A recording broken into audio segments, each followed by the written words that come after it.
do the same, and I truly do not recognize this country. How many of you go to the grocery store, the gas station, and you wonder, how did we get to this point? How many of you turn on the news at night and go to sleep worrying about the possibility of a world war? This is reality, and this is the America that Joe Biden created. You kind of have to ask yourself, what happened to the Democrat Party?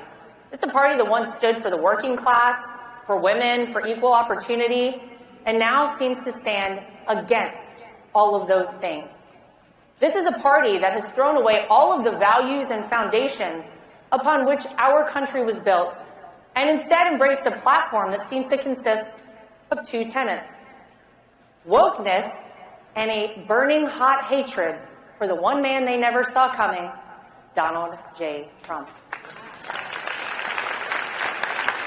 The party of JFK is dead, now replaced by an ideology that stands against everything that makes us proud, united Americans.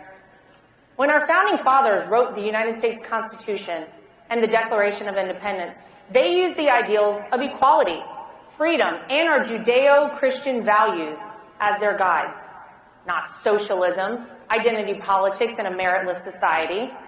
And yet here we are, debating whether biological men are stronger than biological women, letting criminals run rampant in our big cities, and teaching our children to hate this country. I said it right here on this stage last year. This fight is not one between Republicans and Democrats or left versus right, but a fight between good and evil. It's a fight between those who want the United States to prosper and continue to be the leader of the free world, and those who want our country to crumble for the benefit of China, Russia, Iran, and every nation working to destroy us. The left told us what they wanted to do: fundamentally transform America. And I hate to point out the obvious, folks, but the transformation of the country we all know and love is happening right before our very eyes. It's happening right now as I speak, and it's happening faster than any of us even realize. Right now, our children, the next generation of leaders, are sitting in their classrooms being taught to despise our values. They're being taught victimhood and hatred as they're indoctrinated to their core against everything for which this country once stood.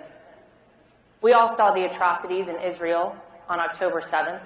The murder, rape, and torture of innocent people just going about their day-to-day lives. And the very next day, October 8th, what did we see?